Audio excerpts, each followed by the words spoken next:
परिचय। क्या तुम कुछ लिखोगी? हाँ, मुझे बताओ क्या लिखना है। तो लिखो, x एक संख्या है।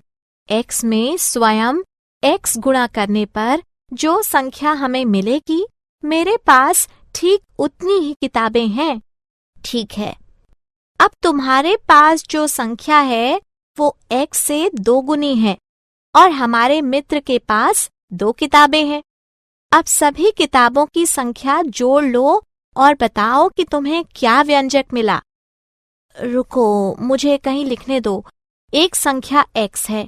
यदि हम x में स्वयं x का गुणा करें तो हमें x वर्ग मिलता है, इसलिए हमारे पास x वर्ग किताबें हैं।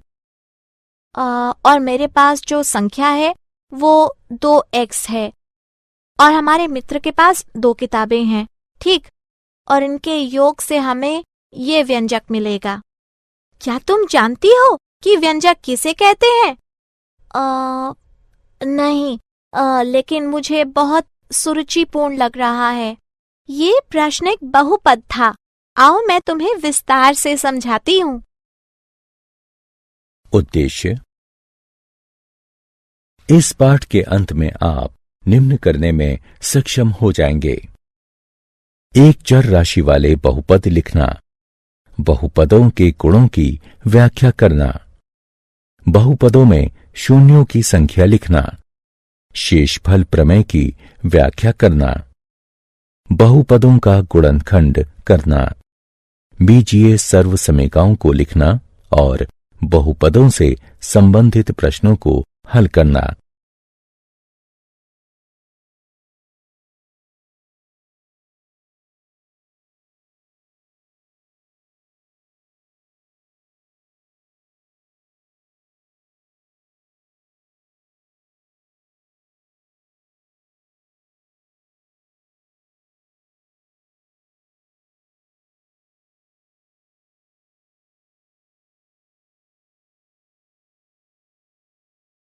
एक चर राशि वाले बहुपद। एक बहुपद केवल जोड़े, घटाए या गुणा किया जा सकने वाले पदों से बनता है। एक बहुपद ऐसा दिखता है। बहुपद बहु और पद से मिलकर बना है, जिसका मतलब है कई पद। एक बहुपद में निम्नलिखित हो सकते हैं: अचर राशि जैसे 3, घटा 20 या 1/2, चर राशि जैसे x और y, घातांक जैसे y वर्ग में 2 लेकिन सिर्फ 0, 1, 2, 3 इत्यादि। एक चर राशि में बहुपद वह बहुपद होता है जिसके व्यंजक में सिर्फ एक चर राशि होगी, जैसे 2x वर्ग जमा x, y की घात 3 जमा y जमा 1 इत्यादि। परिभाषाएं। पद बहुपद y वर्ग जमा 4y बहुपद में y वर्ग और 4y इसके पद हैं। बहुपद ठीक ऐसे ही 3x का वर्ग जमा 2x जमा 8 में 3 पद 3x वर्ग 2x और 8 हैं। गुणांक। किसी भी चर राशि के ठीक पहले आने वाली संख्या उसका गुणांक होती है। उदाहरणार्थ 2x में 2 गुणांक है। बहुपद में बहु का तात्पर्य कई से है, हालांकि छोटे बहुपदों के अपने भिन्न नाम हो सकते हैं। किसी एक पद के बहुपद जैसे 2x या 4x वर्ग को एक पद भी कहा जा सकता है। 2 पदों वाले बहुपद जैसे 2x जमा y या x वर्ग घटा 4 को द्विपद भी कहा जा सकता है। 3 पदों वाले बहुपद जैसे 2x जमा y जमा z या x की घात 4 जमा 4x वर्ग घटा 4 को त्रिपद भी कहा जा सकता है। अंश। बहुपद के किसी भी व्यंजक के सबसे बड़े घातांक को उस बहुपद का अंश कहते हैं। किसी भी बहुपद का अंश जानने के लिए आपको उसका सबसे बड़ा घातांक निकालना होगा। चलिए अगली स्क्रीन में बहुपद का घातांक निकालना सीखते हैं। उदाहरण 4x वर्ग जमा 6x जमा 5। इस बहुपद के 3 पद हैं। पहला 4x वर्ग है, दूसरा 6x और तीसरा 5 है। पहले पद का घातांक 2 है, दूसरे पद का घातांक 1 है, क्योंकि 6x बराबर 6x की घात 1 है। तीसरे पद का घातांक 0 है, क्योंकि 5 बराबर 5x की घातांक 0 है। और किसी भी चर अचर राशि का घातांक यदि 0 है तो वह राशि हमेशा 1 के बराबर होगी। इस प्रकार 5x की घातांक 0 बराबर 5 गुणा x की घातांक 0 बराबर 5 गुणा 1 बराबर 5। क्योंकि सबसे बड़ा घातांक 2 है, इसलिए 4x वर्ग जमा 6x जमा 5 का अंश 2 होगा। बहुपद का अंश। वह बहुपद जिसका अंश 1 हो रेखीय बहुपद कहलाता है।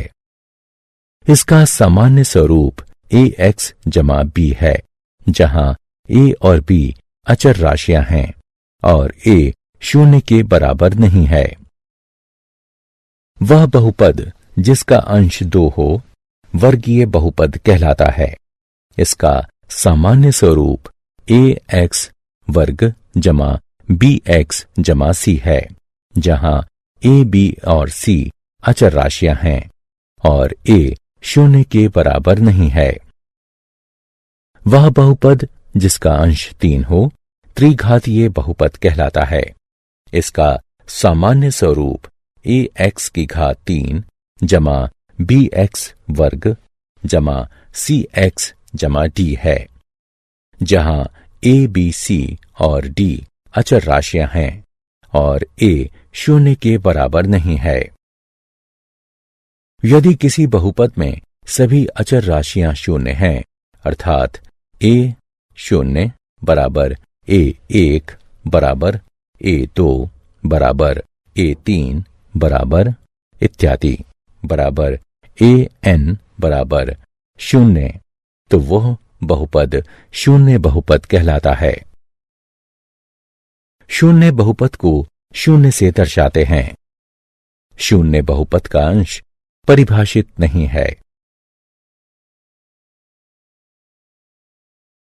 बहुपद के शून्य। बहुपदों की चर राशियों के आधार पर हम उन्हें p, x, qx, py आदि तरह से दिखाते हैं। उदाहरणार्थ py बराबर y की घात 3 जमा y जमा 1, ry बराबर 2 घटा y वर्ग जमा 6y की घात 5।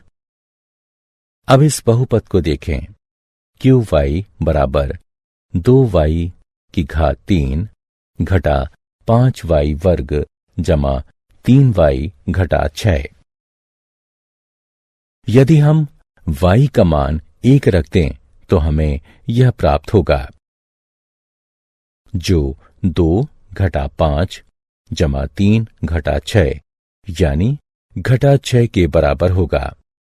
इसलिए y बराबर 1 रखने पर qy का मान घटा 6 होगा।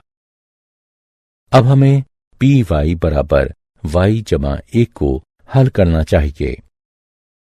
y का मान 1 रखने पर हमें p बराबर 2 प्राप्त होगा। अब y का मान ऋण 1 रखने पर हमें p ऋण 1 बराबर ऋण 1 जमा 1 मिलता है, जो 0 के बराबर है। चूंकि p घटा 1 बराबर 0 है, इसलिए हम कह सकते हैं कि बहुपद py का शून्य घटा 1 है। बहुपदों के शून्य को बहुपदों का मूल भी कहते हैं।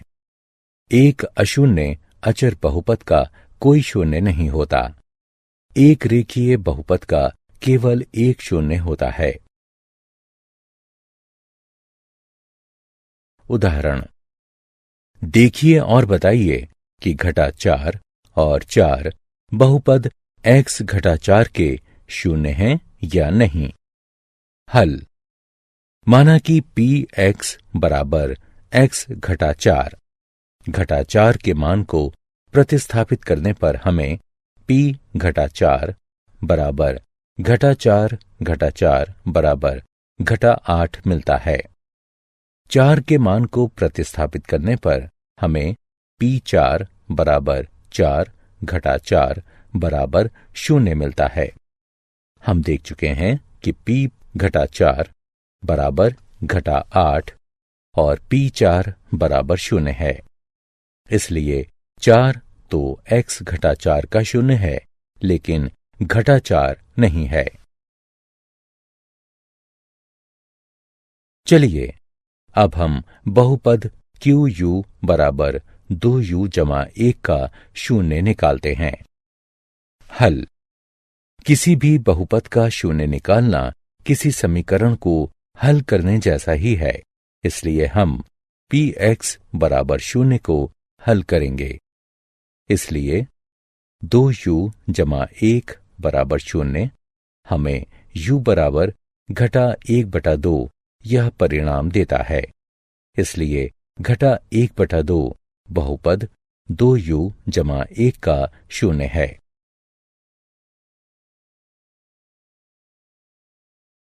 शेषफल प्रमेय। अंकगणित में हम कैसे भाग देते थे यह हमें याद है। उदाहरणार्थ, 7 को 2 से भाग देने पर 3 आता है और शेषफल 1 बचता है। भाग के प्रत्येक हिस्से का एक नाम है। भाज्य, भाजक, भागफल, शेषफल। इसे इस रूप में भी लिखा जा सकता है। भाज्य बराबर भाजक गुणा भागफल जमा शेषफल। ठीक इसी तरह हम बहुपदों को भी विभाजित कर सकते हैं।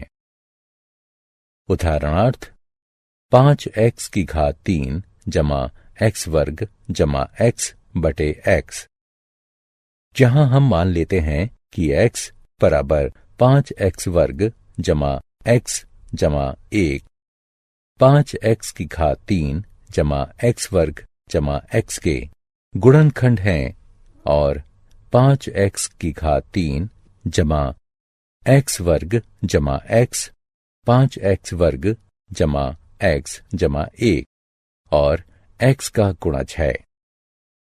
अब देखते हैं कि शेषफल प्रमेय क्या कहता है।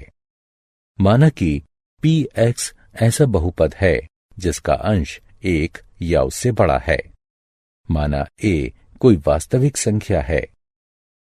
यदि p x में रेखीय बहुपद x घटा a से भाग दिया जाए तो शेषफल pa बचता है। हम इसे ही शेषफल प्रमेय कहते हैं। उदाहरण, px में qx से भाग दीजिए, जहां px बराबर x की घात 3 घटा 6x वर्ग जमा 11x घटा 6 और qx बराबर x घटा 1 है। हम इसे इस तरह भी लिख सकते हैं। अगले चरण में बहुपद के पहले पद में सबसे अधिक घातांक वाला पद पहला पद होगा। गुणांक के x वाले हिस्से से भाग देना होगा।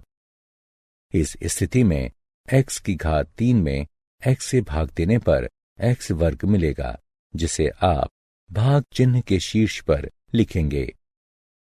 अगले चरण में आप उस पद को भाजक से गुणा करेंगे जो आपने भाग चिन्ह के शीर्ष पर लिखा है। इस स्थिति में आप घन x घटा वर्ग x पाने के लिए x घटा 1 का वर्ग x से गुणन करेंगे। इसके बाद इसे विभाजन पंक्ति के अंतर्गत घटाएंगे। घटाने से आप उस पद से छुटकारा पा जाएंगे जिसका घातांक सबसे अधिक होगा, जिससे बहुपद का आकार छोटा हो जाएगा और जो एक शेषफल होगा। अब हमारे पास एक नया बहुपद है जिसके लिए हम दूसरा चरण दोहराएंगे। इस उदाहरण में हम 5x वर्ग में x से भाग देंगे और परिणाम घटा 5x को उस पद के साथ जोड़ देंगे जो पहले से भाग चिन्ह के शीर्ष पर है।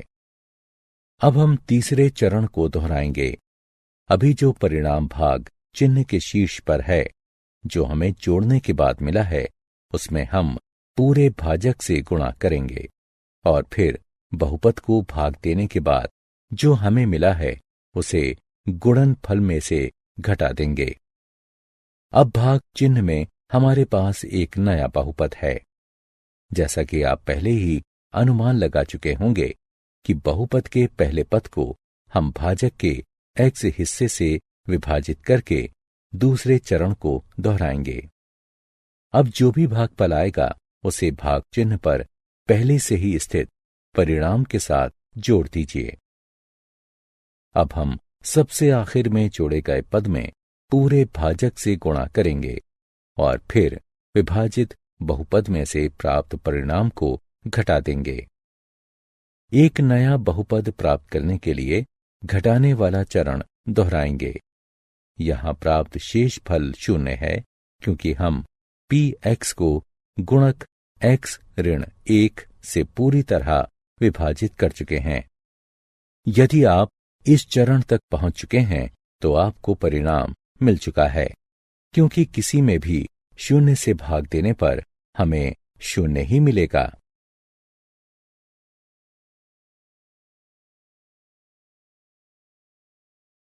दो x की घात 4 जमा x की घात 3 घटा x वर्ग जमा x जमा 3 में x घटा 1 से भाग देने पर शेष फल क्या होगा?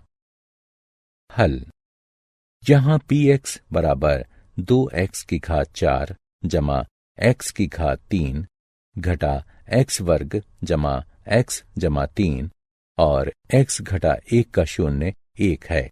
इसलिए p1 बराबर 2 1 की घात 4 जमा 1 की घात 3 घटा 1 वर्ग जमा 1 जमा 3 बराबर 6।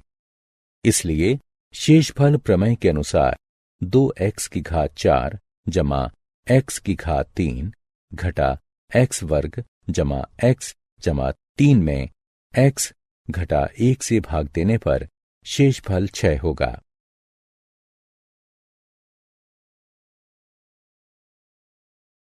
बहुपद का गुणनखंड। गुणनफल प्रमेय। यदि px एक बहुपद है जिसका अंश n बड़ा है 1 से, जहां n बराबर 1 है और a कोई भी वास्तविक संख्या है, तो यदि p a बराबर 0 है तो x घटा a px का एक गुणनफल होगा और यदि x घटा a px का गुणनफल है तो pa बराबर 0 होगा। गुणनफल के उदाहरण। उदाहरण: बहुपद 2x का वर्ग घटा 5x जमा 3 का गुणनखंड कीजिए। हल। माना f(x) बराबर 2x वर्ग घटा 5x जमा 3 है। चलिए प्रयत्न और त्रुटि विधि द्वारा x बराबर 1 की जांच करते हैं। इसलिए f1 बराबर 2 1 का वर्ग घटा 5 1 जमा 3 बराबर 2 घटा 5 जमा 3 बराबर 0। गुणनफल प्रमेय के अनुसार यदि f1 बराबर 0 है तो x घटा 1 बहुपद fx का गुणनखंड होगा। इसलिए x घटा 1 दिए गए बहुपद का गुणनखंड होगा। दिए गए बहुपद में x घटा 1 से भाग देने पर हमें 2x घटा 3 मिलता है। इसलिए दिए गए बहुपद के गुणनखंड x घटा 1 और 2x घटा 3 होंगे। बीजगणितीय चिन्ह। यहां कुछ बीजगणितीय चिन्ह हैं, हम जिन्हें पहचानना सीखेंगे।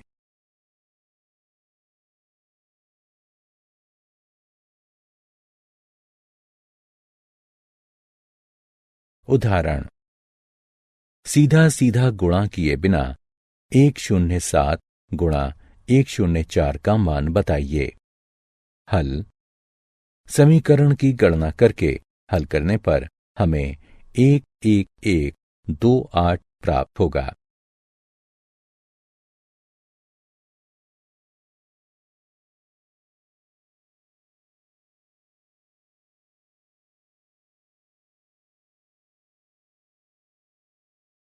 क्या आप जानते हैं, बहुपदीय गुणनखंड के वास्तविक शून्यों की संख्या बहुपद के अंश से अधिक नहीं होती। एक बहुपद के वास्तविक शून्यों की संख्या उस बहुपद के अंश के बराबर या अंश से 2 के गुणनफल में कम की संख्या के बराबर होगी। इसलिए 6 अंश के बहुपद के वास्तविक शून्यों की संख्या 6, 4, 2 या 0 होगी तथा 5 अंश के बहुपद के वास्तविक शून्यों की संख्या 5, 3 या 1 होगी। विषम अंश के सभी बहुपदों का कम से कम एक वास्तविक शून्य होता है। यह तथ्य ऊपर कही गई बातों के आधार पर निकला है। किसी बहुपद का सबसे बड़ा अंश टर्निंग पॉइंट्स कम से कम 1 अधिक होना चाहिए।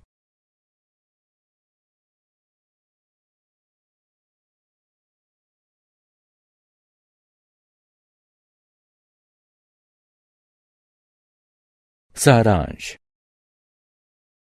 आइए हमने जो कुछ सीखा है उसे संक्षेप में दोहराएं।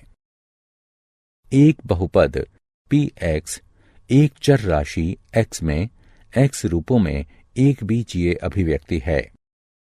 px बराबर an xn जमा an घटा 1 x की घात n घटा 1 जमा इत्यादि जमा a2 x वर्ग जमा a1 x जमा a0, जहां a0, a1, a2 इत्यादि an अचर राशियां हैं और an जो बराबर नहीं है 0 के। एक पद के बहुपद को एक पद कहते हैं, 2 पदों के बहुपद को द्विपद कहते हैं, 3 पदों के बहुपद को त्रिपद कहते हैं, एक अंश के बहुपद को रेखीय बहुपद कहते हैं, 2 अंश के बहुपद को वर्गीय बहुपद कहते हैं।